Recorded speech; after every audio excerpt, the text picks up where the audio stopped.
नमस्कार दोस्तों, क्या आप जानते हैं फरवरी में सिर्फ 28 दिन ही क्यों होते हैं? ज्यादातर मंथ 30 और 31 दिन के क्यों होते हैं? दोस्तों, काफी लोग हैं जो ये नहीं जानते हैं।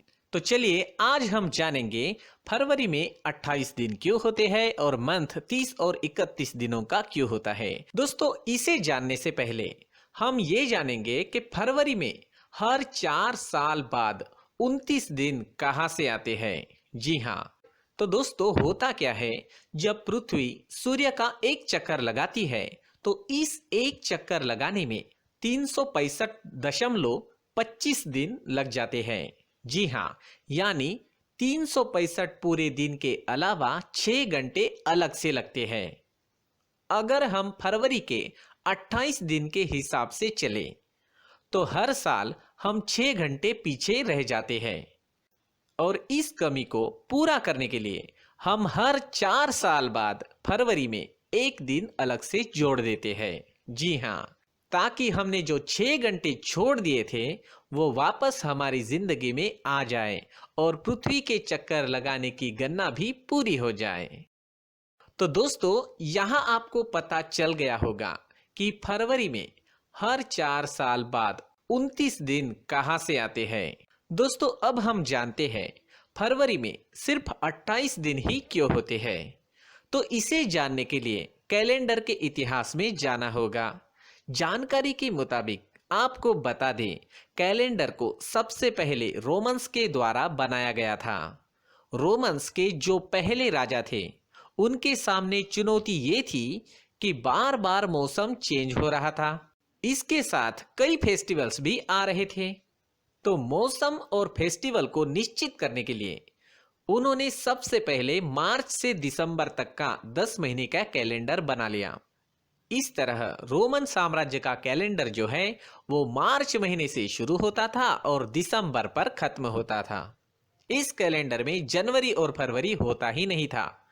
रोमन साम्राज्य के समय में कैलेंडर में दिमाग लगाकर कुछ महीने को 30 और कुछ महीनों को 31 दिन का बना दिया गया था। जी हाँ, कुछ महीनों को 30 और कुछ महीने को 31 का बनाया था। इस कैलेंडर में 2 महीने इसलिए छोड़ दिए थे, जनवरी और फरवरी, क्योंकि इन 2 महीनों में ये लोग कुछ काम नहीं करते थे। उस समय उनकी ये धारणा थी, जब इन 2 महीनों में कोई काम ही नहीं है तो इसे कैलेंडर में जोड़कर क्या करना है। लेकिन कुछ समय बाद इनका कैलेंडर गलत साबित होने लगा, क्योंकि 10 महीने होने के कारण मार्च में जहां पहले गर्मी होती थी, तब उसी मार्च को सर्दी आने लगी थी और उस वक्त उन्हें यह समझ आ गया कि जो 2 महीने ये छोड़ रहे हैं वो गलत है। इसके बाद रोमन्स में नया किंग आया जिसने कैलेंडर में 2 महीने और जोड़ दिए। इसके कई साल बाद रोम के तीसरे किंग ने जनवरी और फरवरी महीने को मार्च के आगे लगवा दिया, क्योंकि इन 2 महीनों में सर्दी होने के कारण कोई काम नहीं करता था। जी हाँ, कोई भी काम नहीं करता था। लेकिन दोस्तों, फरवरी मंथ ही 28 दिन का क्यों बनाया गया? अगर ये देखा जाए तो शायद सबसे लास्ट में ये महीना बनाया गया था।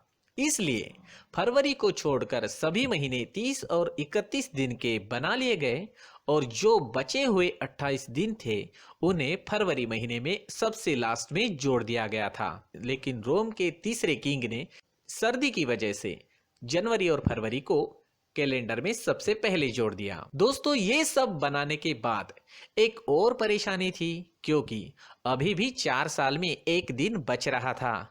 तो इसका क्या किया जाए? तो इसके लिए उन्होंने बताया कि सारे महीने 30 और 31 के चल रहे हैं, लेकिन फरवरी ही एक ऐसा महीना है जिसमें सबसे कम दिन है।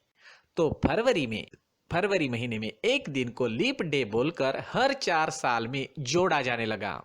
तो इस तरह हमें सही कैलेंडर मिल गया जो आज तक चल रहा है। तो अब आप जान गए होंगे कि फरवरी में सिर्फ 28 दिन ही क्यों होते हैं, बाकी मंथ 30 और 31 दिन के क्यों होते हैं, ये किस तरह चलता है। दोस्तों, क्या आपने कभी सोचा है संडे को ही छुट्टी क्यों होती है?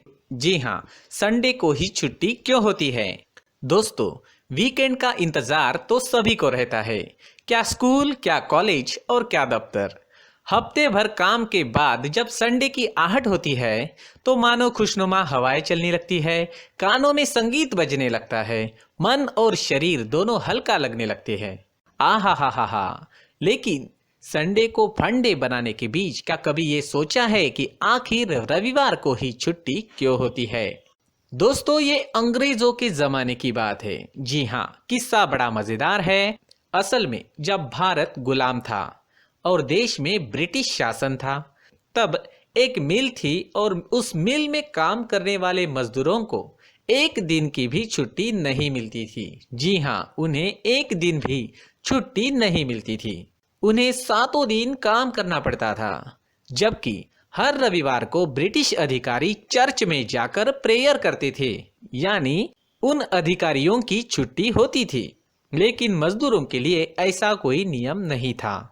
दोस्तों, उस समय मिल मजदूरों के नेता थे श्री नारायण मेघाजी लोखंडे।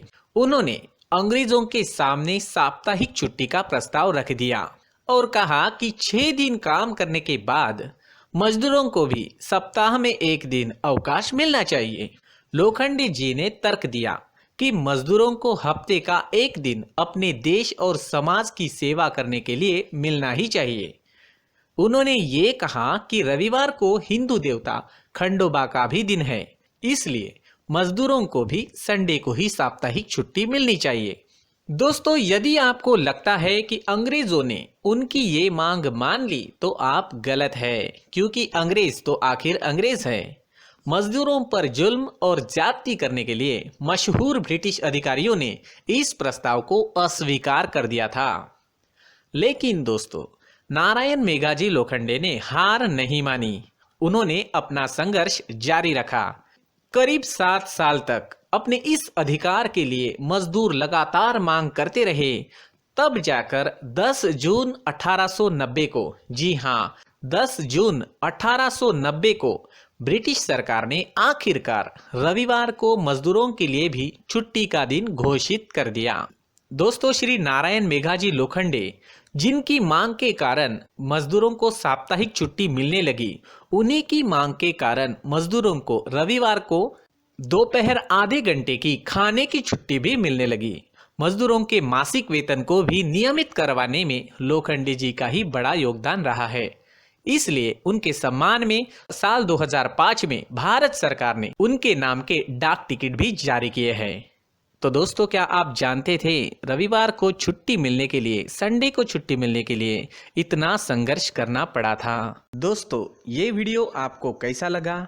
आपकी राय कमेंट सेक्शन में जरूर लिखें।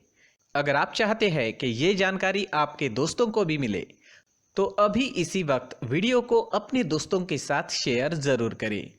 दोस्तों, चैनल को सब्सक्राइब करना और लाइक करना ना भूलें। पूरी वीडियो देखने के लिए धन्यवाद।